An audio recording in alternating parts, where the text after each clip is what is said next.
got a question from our 24-year-old anonymous friend who also happens to be a virgin. So our 24-year-old virgin is dealing with a situation where he has the moral obligation based on a judgment that his mother had offered him very early on, which is that sex before marriage is wrong, right? And that's been imparted on him, right? So now he uses his head, that piece of information, to control the other part of him, which is his dick. And the penis wants to move forward. He bubbles up, he feels sexuality. You know, he's been with women at certain times, and the moment was ripe. And the piece of information that he received places a moral judgment on the body, and he backs off. Things don't move forward. I'm happy to hear that your dick still works really well, because when we use guilt to control people, we literally destroy the animal nature in the human being.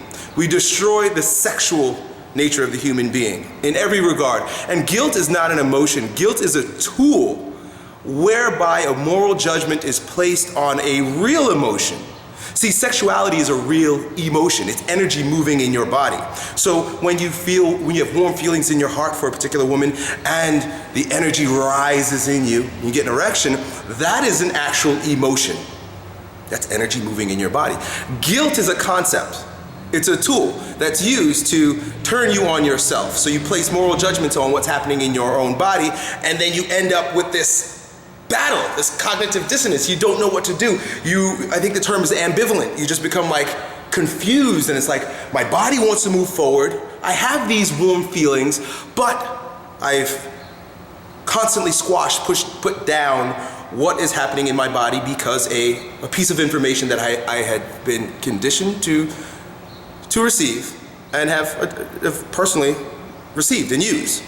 Now, here's the thing, because we can get very caught up in the contents of this discussion, right? And I know a lot of you guys are gonna go way over your heads, and the comment section is gonna be all about, like, yo, fuck that religious bullshit and have sex because it's what human beings do. And then there are gonna be those that are like, the moral situation is such that we're better off not having sex. None of that, both sides of the spectrum, whether he has sex or whether you have sex with this woman or not, or whether sex before marriage or not, is not important. It is neither here nor there. That is the content of the situation. What I invite you to do, what I invite all of you to do in all of what I offer here, in almost 100% of these videos, is to consider the context through which you are proceeding. I've often quoted Emerson in a very poetic way by saying every action is measured by the sentiment from which it proceeds. That basically means, where are you coming from with the choices that you're making? Because the choice that you make is not nearly as important as the soil from which it grows. And if you are moving from a place of guilt, then you are moving from a weak place. Guilt is not a strong position to move from. Fear is not a strong position to move from.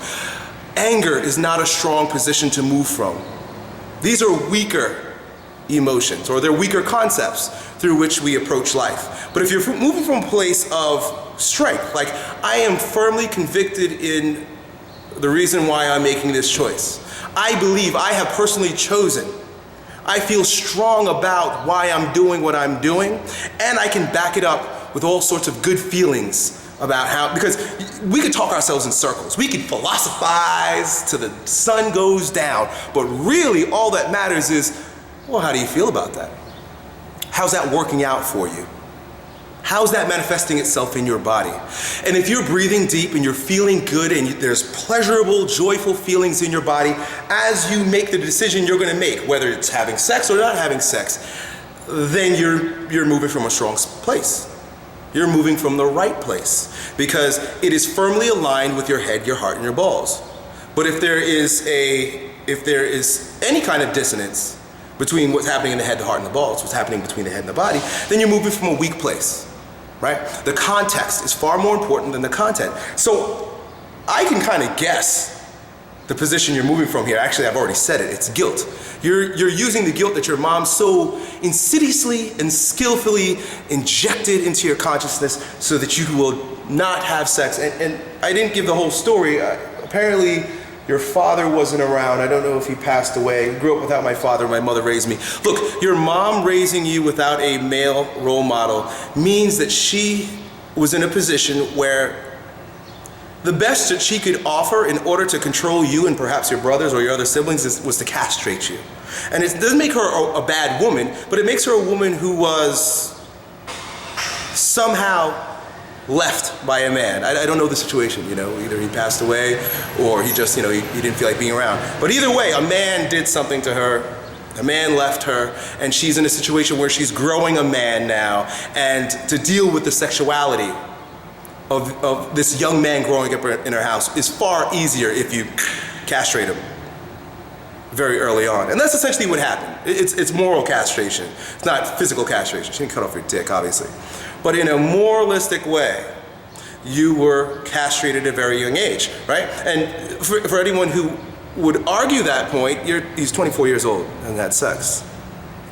I mean, that's a manifestation of psychological castration, more evident than absolutely anything else. I mean, we're all castrated to a degree, but the fact that you're not having sex is like, look, the poetry stands, folks. So, the real situation here is the question for you. It's not the question for me, because it doesn't matter what you do. What you do doesn't matter. The sentiment from which you're proceeding, how are you moving through life? Are you moving through life with fear and guilt, or strength and pleasure, joy, resourcefulness? And based on the answer to that question, are you moving from fear or love, right? Love would be the overreaching broad umbrella emotion associated with pleasure and joy. Which place are you moving from? And whatever you choose, I'm good with. The world will be good with. You will be a very happy person based on the sentiment, regardless of the actual action.